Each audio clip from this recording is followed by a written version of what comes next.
সম্মানিত সভাপতি উপস্থিত যাকে ঘিরে আজকের এই বিশাল জনসভা অনুষ্ঠিত হচ্ছে, আপনার আমার মনি, আপনার আমার প্রাণের নেতা জননেতা জনাব মনির ইসলাম মনির ভাই সহ আমার সামনে সমবেত রয়েছেন বিভিন্ন ইউনিয়ন থেকে, বিভিন্ন ওয়ার্ড থেকে আমার শ্রদ্ধা মুরব্বিয়ান যুবক ভাইরা, ছাত্র ভাইরা এবং সাধারণ অবস্থায় রয়েছেন।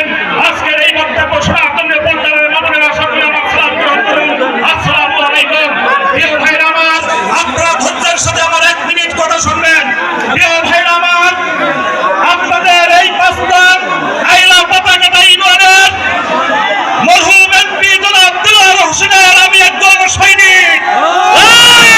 প্রিয় ভাইরা আমার, আজকে আপনাদের বুঝতে হবে, ইউনিয়নবাসীর বুঝতে হবে, এই দিলওয়ার ভাইয়ের সালাম দিয়া সবাই সত্যি বরগুনার মাটিতে দেখায়, আর সেই সুযোগ দেওয়া হবে না।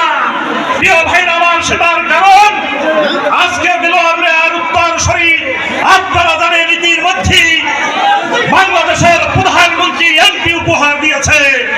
আমাদের ভবিষ্যতে তার ধারাবাহিকতা ঠিক রাখার জন্য এই 5টা মহিলা পতাকা ইউনিয়নের মানুষ ঐক্যবদ্ধ হতে হবে। আপনারা কোনো ষড়যন্ত্রের কবলে পড়বেন না। প্রিয় ভাইরা আমার, আজকে মৌচাকে যেভাবে খোঁচা দিলে, যেভাবে মৌচাকের মাছি যেভাবে ভন ভন করে ছুটে যায়, আজকে এই বরগুনা সদর সকল ইউনিয়নের মানুষ আজকে মৌচাকের মাছির মতো সাধারণ মানুষ মনির ভাইয়ের উপরে ঝাঁপিয়ে পড়েছে।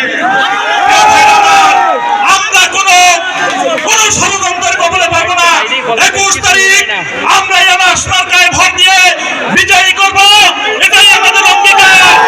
আমরা সবাই হাত লাগিয়ে আজকের প্রার্থীকে দেখিয়ে দিতে চাই আমরা কোনো ষড়যন্ত্রের কবলে পড়ব না, ইনশাআল্লাহ। সর্বোপরি আপনাদের সকলে ধন্যবাদ জানিয়ে সময় সংকীর্ণের কারণে আমি বক্তব্য শেষ করছি। আসসালামু আলাইকুম।